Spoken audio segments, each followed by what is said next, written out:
Lunes 20 de noviembre de 2023. Tres mensajes del Evangelio de hoy, tomado del Evangelio de San Lucas, capítulo 18, versículos del 35 al 43. Cuando se acercaba Jesús a Jericó, había un ciego sentado al borde del camino pidiendo limosna. Al oír que pasaba gente, preguntaba qué era aquello, y le informaron: pasa Jesús el Nazareno. Entonces empezó a gritar: Jesús, hijo de David, ten compasión de mí. Los que iban delante le regañaban para que se callara, pero él gritaba más fuerte: Hijo de David, ten compasión de mí. Jesús se paró y mandó que se lo trajeran. Cuando estuvo cerca, le preguntó: ¿Qué quieres que haga por ti? Él dijo: Señor, que recobre la vista. Jesús le dijo: Recobra la vista, tu fe te ha salvado. Y enseguida recobró la vista y lo seguía glorificando a Dios. Y todo el pueblo, al ver esto, alabó a Dios. Palabra del Señor. Gloria a ti, Señor Jesús. Queridos amigos, tenemos hoy el famoso pasaje del milagro, de la curación, de la sanación del ciego Bartimeo. Sabemos que este ciego se llama Bartimeo porque nos lo cuenta el evangelista San Marcos. El evangelista San Lucas no nos cuenta ese detalle. De hecho, la palabra Bartimeo significa literalmente hijo de Timeo.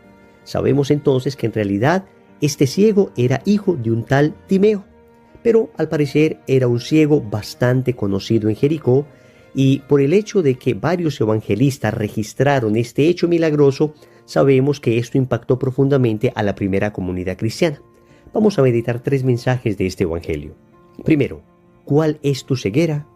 Segundo, siempre habrá alguien que te critique. Tercero, ¿qué quieres? Vamos con el primer punto. ¿Cuál es tu ceguera? El evangelio comienza diciendo que cuando se acercaba Jesús a Jericó, había un ciego sentado al borde del camino pidiendo limosna, y que este ciego, una vez se enteró que venía Jesús, comenzó a gritar: Jesús, hijo de David, ten compasión de mí. Amigos, tenemos mucho que aprender de este ciego Bartimeo. Podemos decir que existe una ceguera física, pero también existe una ceguera espiritual. Así como existe una visión física y también existe una visión espiritual. Bartimeo tenía ceguera física, pero tenía una clara visión espiritual. Contrasta esto, por ejemplo, con el apóstol San Pablo. Antes de que Pablo se convirtiera, él tenía una profunda ceguera espiritual, aunque tenía una clara visión física. Digamos que hoy en Bartimeo vemos la antítesis de lo que sucedió en San Pablo. Esto lo narra Hechos de los Apóstoles en el capítulo 9, versículo 8, cuando Saulo iba camino a Damasco. Dice que se encuentra con Jesús, cae al suelo, y cuando se levanta del suelo, aunque tenía los ojos abiertos, no veía nada. Entonces lo que Jesús hizo con Bartimeo fue lo siguiente: aquella visión clara espiritual que tenía, pues la hizo física. Y en cambio lo que Jesús hizo con Saulo fue lo siguiente: aquella ceguera espiritual se la hizo física, para después, por supuesto, sanarle definitivamente cuando llegó donde Ananías en Damasco. Pero volvamos a Bartimeo. Este hombre tenía una clara visión espiritual. Fue capaz de reconocer a Jesús como Mesías, como hijo de David. Fue capaz de creer en él. Fue capaz de lanzarse a pedir su ayuda, aunque tal vez era la primera vez que estaba en su presencia. Sin embargo, tenemos a los fariseos, a los escribas, a los saduceos, que aparentemente veían muy bien físicamente, pero tenían una tremenda ceguera espiritual. La pregunta que hoy nos hace el Evangelio es esta: ¿cuál es tu ceguera? Podríamos decir entonces que la primera gran ceguera es la falta de fe. Cuando una persona no tiene fe, no logra contemplar con claridad, no logra ver con claridad la realidad. La ve solamente a través del filtro de sus propias pasiones, a través del filtro de sus intereses, a través del filtro de sus propias debilidades, pero carece de la luz sobrenatural para comprender gran parte de la realidad. Yo me pongo a pensar, por ejemplo, en el tema del dolor. Una persona sin fe no tiene salida para el dolor. El dolor le reduce al estado más absurdo. El dolor le reduce a la situación más desesperada. En cambio, cuando tú tienes fe, puedes sobrenaturalizar ese dolor. Entender que no podemos comprender siempre el porqué del dolor, pero la fe nos lleva a entender el para qué del dolor. Es decir, gracias a Cristo, el dolor tiene un sentido. El dolor se puede unir a la pasión de Cristo, se puede sobrenaturalizar y puede tener efecto redentor. Entonces, esto es muy importante. La primera ceguera es la ceguera espiritual de la falta de fe, y es la primera ceguera que debe ser sanada en nosotros. Pero existe todavía otra ceguera que es producida por nuestra soberbia. Puede que tengamos fe, efectivamente creemos en Dios, sabemos que existe un Dios, pero no hemos dejado que ese Dios habite en nuestro corazón, no hemos dejado que Jesús, manso y humilde de corazón, habite en nuestro interior. Entonces estamos llenos de orgullo, de vanidad, de soberbia. Y el primer signo de una soberbia consumada es el hecho de no admitir los errores evidentes que cometemos. Entonces podemos decir que fácilmente nos ciega nuestra soberbia. Recuerdo que algún amigo me decía, hablándome de su esposa, que tenía una situación muy complicada con ella, porque podía él mostrarle con evidencias que lo que había hecho no estaba bien, no era correcto, y se lo podía mostrar con mucha claridad y con mucha caridad, y sin embargo era imposible que ella admitiera un error. Y esto puede pasar en cualquiera de nosotros. Nos cuesta mucha dificultad reconocer nuestros propios errores. Somos muy ciegos para eso. Pero en cambio tenemos una visión clarísima al momento de señalar los errores de los demás.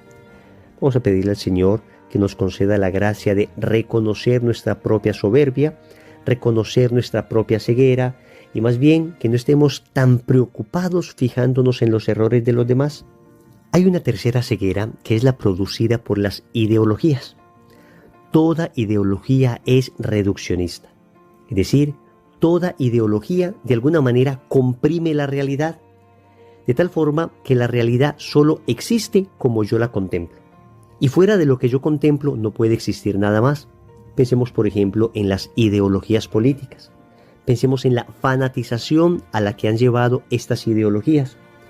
Son personas que, por ejemplo, tienen un candidato con X ideología y es que encuentran que su candidato es perfecto, es inmaculado, nada de lo que haga está mal. Y por el contrario, el enemigo, el contrincante, el opositor de su candidato es un demonio completo, no tiene absolutamente nada bueno. Si de repente tú consideras que un candidato es perfecto, impoluto, santo, inmaculado, aunque te muestren errores evidentes de este candidato, y consideras que su opositor es un demonio que no tiene absolutamente nada de bueno, aunque evidentemente te muestren que ha hecho cosas buenas, entonces, amigos, podemos estar ciegos de ideología política. Uno tiene que ser amplio, uno tiene que ser más equilibrado, uno tiene que adherirse más bien a ideas que a personas. Ciertamente, incluso en el grupo de personas que apoyemos políticamente, que siguen nuestras ideas, debemos reconocer que existen errores. Nunca pongamos como dioses a los políticos, queridos amigos. Nunca. Porque esto trae cegueras espirituales muy fuertes que terminan dividiendo incluso nuestras familias y acabando hasta con nuestra fe. De hecho, la fe católica es muy bella, porque la fe católica te enseña no solo a creer, sino también a pensar. Te enseña a utilizar la razón. Nunca te dice que hagas algo solo por fe. Siempre te dice fe y razón, precisamente para evitar una manipulación ideológica de la fe. Entonces, cuidado con estas cegueras, que podemos estar nosotros padeciéndolas aún sin darnos cuenta.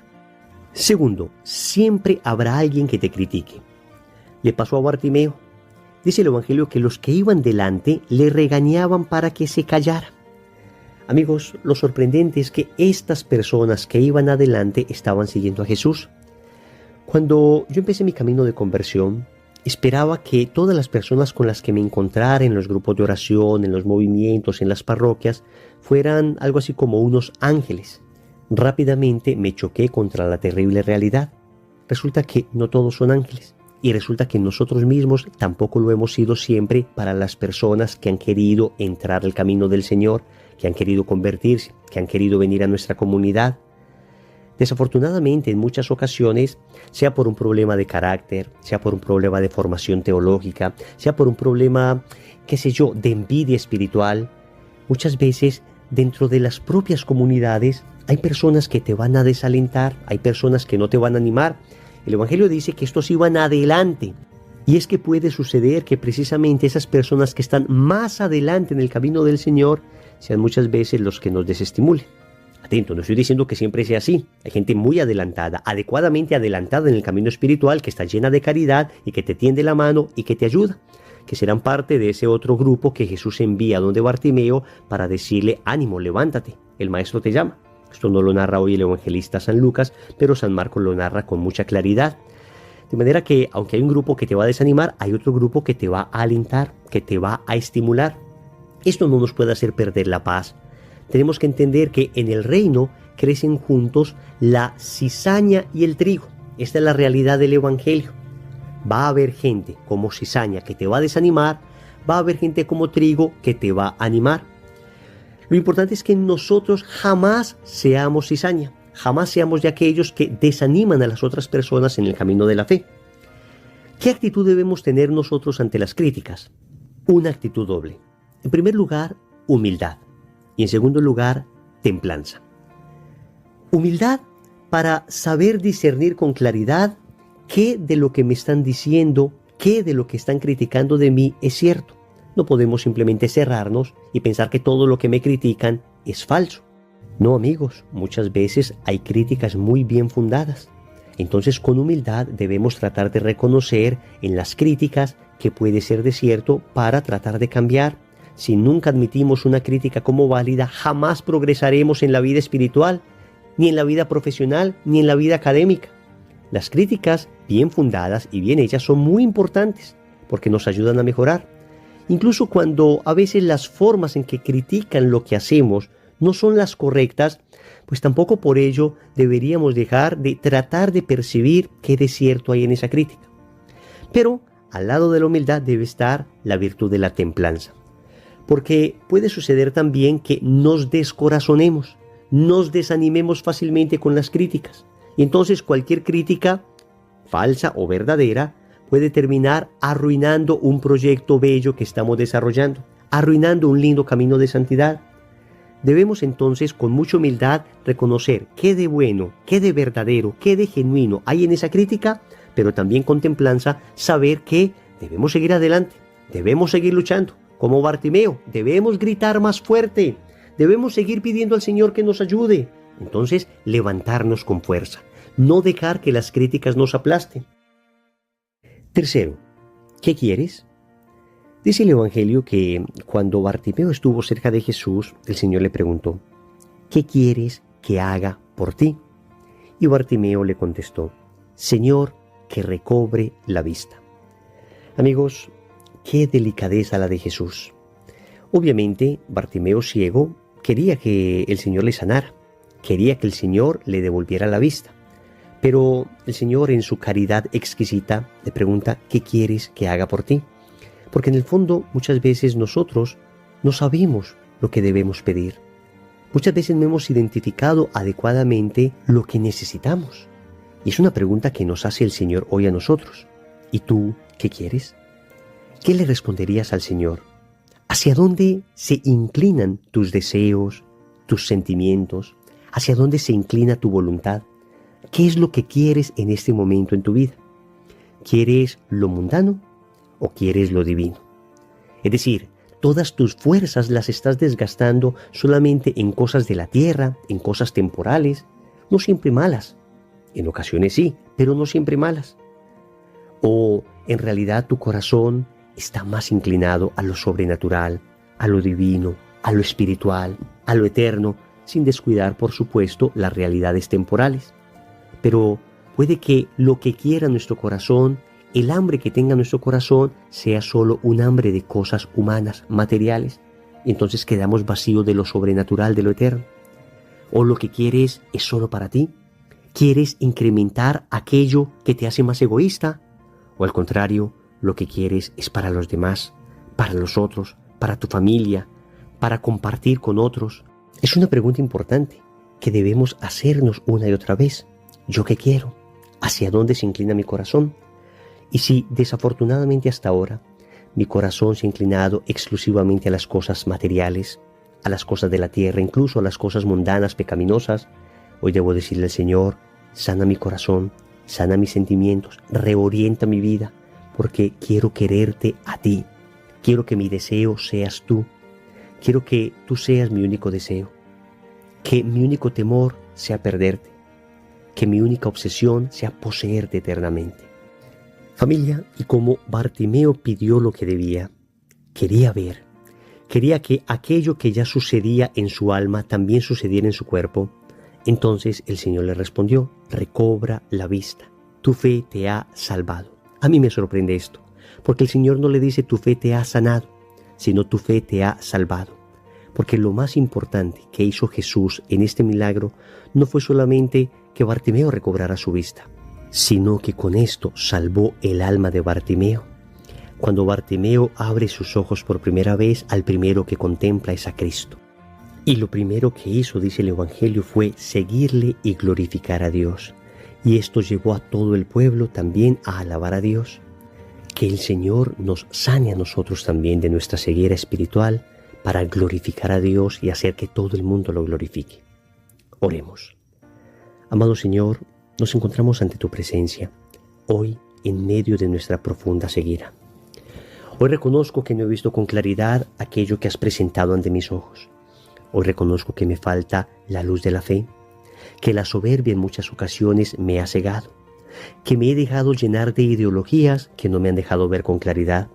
Por eso te suplico que cures mi ceguera, que me dejes verte con claridad. También te suplico, Señor, que me hagas fuerte y humilde ante las críticas, que me dé la fortaleza que necesito para que las críticas no me aplasten, pero que también tenga la humildad de reconocer mis errores. Finalmente, quiero responder a la pregunta que me haces. ¿Qué quieres? Te quiero responder con esto. Te quiero a ti, Señor. Te quiero solo a ti, pues solo tú me llenas. Señor, dame lo que me pides y pídeme lo que quieras. Amén. Recordemos entonces.